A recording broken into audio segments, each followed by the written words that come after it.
জুম্মার দিন মুমিনের জন্য সপ্তাহের শ্রেষ্ঠ দিন, গরিবের হজের দিন। আমরা অনেকেই একটা কথা খুব বিশ্বাস করি, জুম্মার দিনে মারা গেলে আর কোনো হিসাব নিকাশ নেই, কবরের আযাব মাফ, সোজা জান্নাত। আচ্ছা, সত্যি কি তাই? জুম্মার দিন মৃত্যু হলেই কি সব গুনাহ এমনিতেই ধুয়ে যায়? আজ আপনাদের এমন এক অজানা জগতের গল্প শোনাব, যে গল্প শুনলে আপনার গায়ের লোম খাড়া হয়ে যাবে।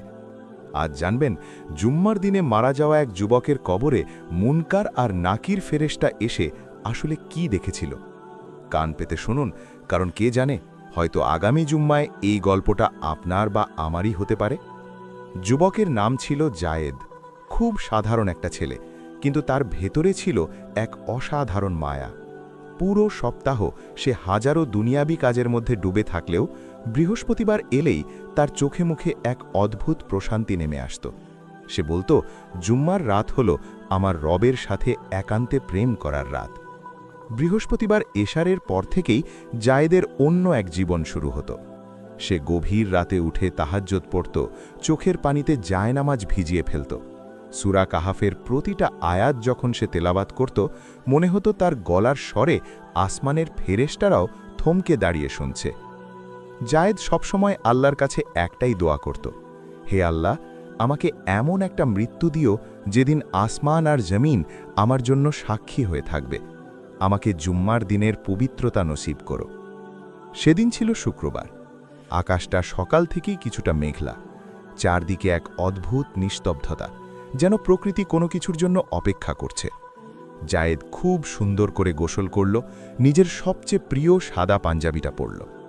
গায়ে আলতো করে আতর মেখে যখন সে মসজিদের দিকে পা বাড়ালো, রাস্তার ধুলোবালিও যেন তার পায়ের স্পর্শ পেয়ে ধন্য হচ্ছিল। সেদিন জুম্মার খুতবায় ইমাম সাহেব মৃত্যুর কথা বলছিলেন।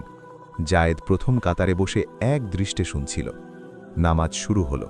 ইমাম সাহেবের পেছনে হাজারো মানুষ। প্রথম রাকাত শেষ করে দ্বিতীয় রাকাতে যখন সবাই সিজদায় অবনত হল, তখন ঘটল সেই ঘটনা। ইমাম সাহেব সিজদা থেকে উঠলেন, সবাই উঠল, শুধু জায়েদ উঠল না। সে তার রবের কদমে মাথা লুটিয়ে পড়ে আছে। তার আত্মা ততক্ষণে এই নশ্বর দুনিয়া ছেড়ে জুম্মার পবিত্র দিনে সিজদারত অবস্থায় তার মহান রবের ডাকে সাড়া দিয়ে পাড়ি জমিয়েছে অসীমের পথে। মসজিদে হাহাকার পড়ে গেল। কেউ বলছে, কি সৌভাগ্যবান ছেলে, জুম্মার দিনে মৃত্যু, তাও আবার সিজদাতে। চারদিকে মানুষের মুখে মুখে একটাই কথা, জুম্মার দিনে মারা গেছে, ওর তো আর কোনো চিন্তাই নেই, ও তো বিনা হিসাবে জান্নাতি, ওর কবরে তো কোনো প্রশ্নই হবে না। সবাই যখন জায়েদের এই সুন্দর মৃত্যু নিয়ে আফসোস আর আক্ষেপে মেতে আছে, তখন আড়ালে অন্য এক জগতের প্রস্তুতি চলছিল। আসরের নামাজের পর জায়েদের জানাজা হলো। হাজার হাজার অচেনা মানুষ ছুটে এলো। এরপর সেই শেষ গন্তব্য, ৩.৫ হাত মাটির সেই অন্ধকার ঘর। যখন তাকে কবরে নামানো হচ্ছিল, সাদা কাফনে মোড়ানো জায়েদকে দেখে মনে হচ্ছিল সে যেন খুব শান্তিতে ঘুমিয়ে আছে। বাঁশ দেওয়া হলো, চাটাই বিছানো হলো। এরপর শুরু হলো মাটি ফেলার শব্দ। ধূপ ধূপ ধূপ। মাটি ফেলার ওই শব্দগুলো জায়েদের কানে কেমন যেন এক অচেনা প্রতিধ্বনি তৈরি করছিল। যারা তাকে এত ভালোবাসত, তারা সবাই তাকে একা ফেলে চলে যাচ্ছে। ৪০ কদম দূরে মিলিয়ে যাচ্ছে শেষ মানুষটির পায়ের শব্দ। কবরের ভেতর নিকষ কালো অন্ধকার, এমন অন্ধকার যা পৃথিবীর কোনো মানুষ কখনো কল্পনাও করতে পারবে না। হঠাৎ সেই নিস্তব্ধতা ভেঙে গেল। হঠাৎ কবরের মাটি যেন দুলে উঠল। জায়েদ অনুভব করল তার মাথার কাছে এসে দাঁড়িয়েছে বিশাল আকৃতির দুটি ছায়া। তাদের চোখ থেকে আগুনের স্ফুলিঙ্গ বের হচ্ছে, তাদের গলার আওয়াজ বজ্রপাতের চেয়েও ভয়ঙ্কর। হ্যাঁ, তারা মুনকার এবং নাকির, মৃত্যুর পর প্রথম প্রহরের সেই ভয়ঙ্কর দুই ফেরেশতা। কিন্তু দুনিয়ার মানুষ তো বলেছিল জুম্মার দিনে মরলে কোনো হিসাব নেই। তাহলে এই ফেরেশতারা কেন এলো? তারা কি জায়েদকে শাস্তি দিতে এসেছে, নাকি অন্য কিছু? জুম্মার দিনে মারা যাওয়া এই যুবকের কবরে নেমে ফেরেশতারা আসলে কি দেখেছিল? মাটির নিচে ৩.৫ হাতের সেই ছোট্ট ঘরটিতে তখন নিকষ কালো অন্ধকার। জায়েদ অনুভব করতে পারছে তার চারপাশের বাতাস যেন হঠাৎ করেই ভারী হয়ে গেছে। নিঃশ্বাস নিতে কষ্ট হচ্ছে। আর ঠিক তখনই অন্ধকার চিরে তার মাথার দুই পাশে এসে দাঁড়ালো বজ্রের মতো হুঙ্কার তোলা দুই ফেরেশতা, মুনকার এবং নাকির। তাদের চোখ দুটো জ্বলন্ত অঙ্গারের মতো জ্বলছে, তাদের হাতে লোহার বিশাল হাতুড়ি। আমাদের নবীজি সাল্লাল্লাহু আলাইহি ওয়াসাল্লাম বলেছিলেন, মৃত ব্যক্তিকে যখন কবরে একা রেখে সবাই চলে যায়, তখন মৃত ব্যক্তি তাদের জুতার শব্দ পর্যন্ত শুনতে পায়। এরপরই আসেন এই দুই ফেরেশতা। জায়েদও শুনতে পাচ্ছিল সেই শব্দ। ভয়ে তার আত্মা যেন কেঁপে উঠছিল। দুনিয়াতে মানুষ ভেবেছিল জুম্মার দিনে মৃত্যু হয়েছে বলে বুঝি কবরে কোনো হিসাবই হবে না, কিন্তু না, জুম্মার দিনের মৃত্যু ঈমানদারের জন্য আযাব থেকে মুক্তির গ্যারান্টি হতে পারে, কিন্তু কবরের এই প্রথম ধাপ, এই প্রশ্নের মুখোমুখি সব বান্দাকেই হতে হয়। ফেরেশতারা বজ্রকণ্ঠে জায়েদকে প্রশ্ন করার জন্য প্রস্তুত হল। তারা ধমক দিয়ে তাকে উঠিয়ে বসাতে যাবে, ঠিক সেই মুহূর্তে ঘটল এক অভাবনীয় ঘটনা। জায়েদের ডান পাশ থেকে এক অদ্ভুত সুন্দর আলো এসে তাকে জড়িয়ে ধরল। ফেরেশতারা অবাক হয়ে সেদিকে তাকালো। তারা দেখল এটি কোনো সাধারণ আলো নয়, এটি হল জায়েদের পড়া সেই জুম্মার নামাজের আলো, যে নামাজ পড়তে গিয়ে সিজদারত অবস্থায় সে তার রবের ডাকে সাড়া দিয়েছিল। আলোটি যেন ফেরেশতাদের বলছিল, তোমরা ওর কাছে এসো না, ও আমার পাহারায় আছে। শুধু তাই নয়, জায়েদের বাম পাশ থেকে আরেক ঝলক আলো এসে দাঁড়ালো। সেই আলোটি ছিল অত্যন্ত শীতল এবং সুবাসিত। ফেরেশতারা বুঝতে পারল এটি হলো জুম্মার রাতে জায়েদের পড়া সূরা কাহাফের আলো। সূরা কাহাফ যেন এক বিশাল ঢাল হয়ে জায়েদকে ঘিরে রেখেছে। জায়েদ প্রতি বৃহস্পতিবার রাতে যে চোখের পানি ফেলে তেলাওয়াত করত, আজ সেই প্রতিটি অক্ষর যেন তার জন্য পাহারাদার হয়ে দাঁড়িয়েছে। মুনকার এবং নাকির, যাদের রূপ দেখে যে কোনো অপরাধী আত্মার জ্ঞান হারিয়ে ফেলার কথা, তারা আজ অবাক বিস্ময়ে জায়েদের দিকে তাকিয়ে রইলেন। তারা জায়েদের কপালের দিকে তাকিয়ে দেখলেন সেখানে একটি উজ্জ্বল নক্ষত্র জ্বলজ্বল করছে। এটা কিসের আলো জানেন? এটা হলো সেই শেষ সিজদার আলো, যে সিজদাতে গিয়ে জায়েদ বলেছিল, সুবহানা রাব্বিয়াল আলা, অর্থাৎ আমার মহান রব কতই না পবিত্র। সেই পবিত্র রবের কদমে লুটিয়ে পড়া কপালটা আজ কবরের অন্ধকারে চাঁদের মতো জ্বলছে। ফেরেশতারা বুঝতে পারলেন এই যুবক সাধারণ কেউ নয়। এই যুবক জুম্মার দিনে শুধু মারা যায়নি, সে জুম্মার দিনের হক আদায় করে মারা গেছে। আল্লাহ তাকে ভালোবাসেন। ফেরেশতাদের রুক্ষ কণ্ঠস্বর হঠাৎ করেই খুব কোমল হয়ে গেল।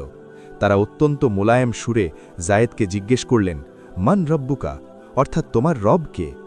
জায়েদ, যার ভেতর থেকে দুনিয়ার সব ভয় দূর হয়ে গিয়েছিল, সে খুব শান্ত কণ্ঠে প্রশান্তির হাসি মুখে জবাব দিল, রব্বি আল্লাহ, অর্থাৎ আমার রব আল্লাহ। ওয়ামা দিনুকা, অর্থাৎ তোমার দিন কি? জায়েদ জবাব দিল, দিনিয়াল ইসলাম, অর্থাৎ আমার দিন ইসলাম। এরপর ফেরেশতারা তাকে শেষ প্রশ্নটি করলেন। আমাদের প্রিয় নবী হযরত মুহাম্মদ সাল্লাল্লাহু আলাইহি ওয়াসাল্লামের পবিত্র চেহারা মোবারক তার সামনে তুলে ধরে জিজ্ঞেস করলেন, এই ব্যক্তি সম্পর্কে তুমি কি বলতে? নবীজির চেহারা মোবারক দেখে জায়েদের দুই চোখ বেয়ে অঝরে পানি পড়তে লাগল। দুনিয়াতে সেই মানুষটিকে না দেখেই পাগলের মতো ভালোবেসেছে। কত রাতে দরুদ পড়তে পড়তে ঘুমিয়ে পড়েছে, শুধু স্বপ্নে একবার নবীজিকে দেখবে বলে। আজ সেই মানুষটি তার চোখের সামনে। জায়েদ কেঁদে কেঁদে উত্তর দিল, হুয়া রাসূলুল্লাহ, অর্থাৎ তিনি আল্লাহর রাসূল। জায়েদের উত্তর দেওয়া শেষ হতেই আসমান থেকে এক গায়েবী আওয়াজ ভেসে এলো। স্বয়ং আল্লাহ রাব্বুল আলামিন ঘোষণা করলেন, আমার বান্দা সত্য বলেছে, ওর জন্য জান্নাতের বিছানা বিছিয়ে দাও, ওকে জান্নাতের পোশাক পরিয়ে দাও, আর ওর কবরের সাথে জান্নাতের একটি দরজা খুলে দাও। সুবহান আল্লাহ! চোখের পলকে সেই অন্ধকার শ্বাসরোধকর কবরটা দৃষ্টিসীমা পর্যন্ত বিশাল হয়ে গেল। জান্নাতের সেই দরজা দিয়ে জান্নাতের সুগন্ধি বাতাস জায়েদের শরীরে এসে লাগতে শুরু করল। ফেরেশতারা জায়েদকে খুব আদরের সাথে বললেন, এবার তুমি ঘুমাও, ঠিক এমনভাবে ঘুমাও যেমন বাসর রাতে একজন নতুন বর নিশ্চিন্তে ঘুমায়। কিয়ামতের দিন স্বয়ং আল্লাহ ছাড়া কেউ তোমার এই ঘুম ভাঙাবে না। জায়েদের গল্পটা এখানেই শেষ হতে পারত। সে তো শান্তিতে ঘুমিয়ে গেল, কিন্তু এখানেই কি সব শেষ?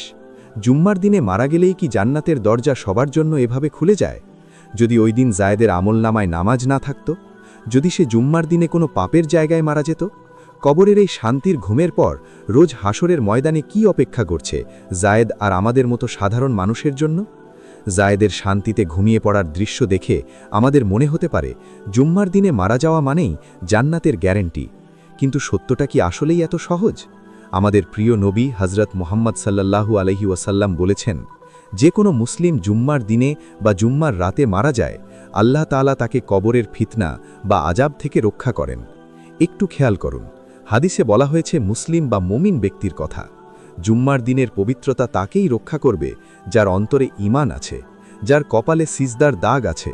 কিন্তু যে ব্যক্তি সারা জীবন আল্লাহর সাথে নাফরমানি করেছে, সুদ ঘুষ খেয়েছে, মানুষের হক নষ্ট করেছে, সে যদি জুম্মার দিনেও মারা যায়, তবে জুম্মার দিনের পবিত্রতা তাকে রক্ষা করতে পারবে না।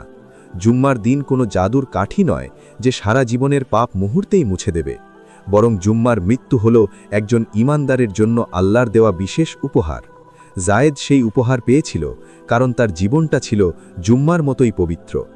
এরপর পার হয়ে যাবে হাজার হাজার বছর। জায়েদ তার জান্নাতের বাগানে নিশ্চিন্তে ঘুমাতে থাকবে।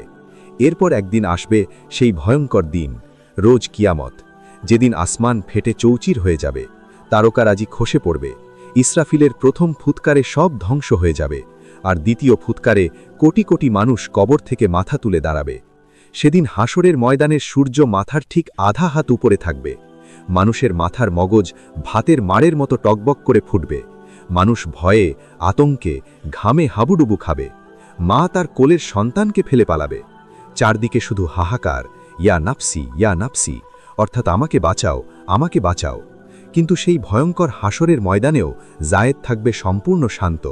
সে যখন কবর থেকে উঠবে, তার কপালে সেই সিজদার আলো জ্বলজ্বল করবে, তার শরীর থেকে জান্নাতের মেসকে আম্বরের সুগন্ধি ছড়াবে। হাসরের ময়দানের কোটি কোটি মানুষ অবাক হয়ে তার দিকে তাকিয়ে থাকবে। আল্লাহ সেদিন জায়েদকে আরশের ছায়াতলে আশ্রয় দেবেন, কারণ যে ব্যক্তি দুনিয়াতে যৌবনকালে আল্লাহর ইবাদতে মগ্ন থাকে, হাসরের দিন আল্লাহ তাকে নিজের আরশের ছায়ায় জায়গা দেন। জুম্মার দিনে সিজদারত অবস্থায় মারা যাওয়ার কারণে হাসরের ময়দানে জায়েদ উঠেই আবার সিজদায় পড়ে যাবে এবং বলবে, সুবহানা রাব্বিয়াল আলা, অর্থাৎ আমার মহান রব কতই না পবিত্র। ভাই আমার, বোন আমার, জায়েদের গল্পটা তো আমরা শুনলাম, ওর তো জান্নাত নিশ্চিত হয়ে গেল, কিন্তু একবার কি নিজের বুকের ভেতর হাত দিয়ে ভেবে দেখেছি আমাদের কি হবে? আমরা তো দুনিয়ার মোহে পড়ে আখেরাতকে ভুলেই গেছি। একটু ভেবে দেখুন তো, এই তো কয়েকদিন আগে যে মানুষটাকে আমরা নিজ হাতে কবরের ওই অন্ধকার গর্তে রেখে এলাম, আজ সে কেমন আছে? তার তো আর কেউ নেই, আমরা তাকে ভুলে গেছি, কিন্তু কবরের ওই নিকষ কালো অন্ধকারে তার তো হিসাব ঠিকই চলছে। জুম্মার দিন তো প্রতি সপ্তাহেই আসে, কিন্তু কে জানে, হয়তো আগামী জুম্মায় আমার বা আপনার নামটাই মসজিদের মাইকে ঘোষণা হবে, ইন্না লিল্লাহি ওয়া ইন্না ইলাইহি রাজিউন, অমুক ভাই আর বেঁচে নেই। সেদিন আমাকে আর আপনাকে গোসল করিয়ে ওই সাদা কাপড়টাই পরানো হবে। এই দুনিয়ার কোনো ডিগ্রি, কোনো ব্যাংক ব্যালেন্স, কোনো ক্ষমতা সেদিন আমার সাথে ওই মাটির ঘরে যাবে না, যাবে শুধু আমার আমল। কি জবাব দেব আমরা সেদিন মুনকার আর নাকিরের সামনে? যখন তার হাতুড়ি নিয়ে আমাদের সামনে এসে দাঁড়াবে, তখন কি আমাদের পাশে সূরা কাহাফের আলো এসে দাঁড়াবে? তখন কি আমাদের নামাজগুলো আমাদের জড়িয়ে ধরে বলবে, ওকে মেরো না, ও আমার পাহারায় আছে? নাকি সেদিন আমরা ভয়ে কাঁপতে থাকব আর আফসোস করে বলবো, হায়, যদি দুনিয়াতে রবের কদমে একটা সিজদা দিতাম, যদি একটা জুম্মার দিন মসজিদে গিয়ে চোখের পানি ফেলতাম? কিন্তু সেদিন আর কোনো আফসোস কাজে আসবে না। আসুন না, আজ থেকেই একটু বদলাই নিজেকে। আমাদের শেষ পরিণতি তো ওই 3.5 হাত মাটির ঘরটাই। হে আল্লাহ, আমাদের সবাইকে তুমি ক্ষমা করে দাও। আমাদের মৃত্যুটা যেন তোমার সবচেয়ে প্রিয় অবস্থায় হয়। আমাদের মৃত্যুটা যেন কোনো গুনাহের অবস্থায় না হয়। হে দয়াময়, আমাদেরকে তুমি ঈমানের সাথে তোমার কদমে সিজদারত অবস্থায় জুম্মার দিনের পবিত্রতায় মৃত্যু নসিব করো। আমিন, ইয়া রাব্বাল আলামিন।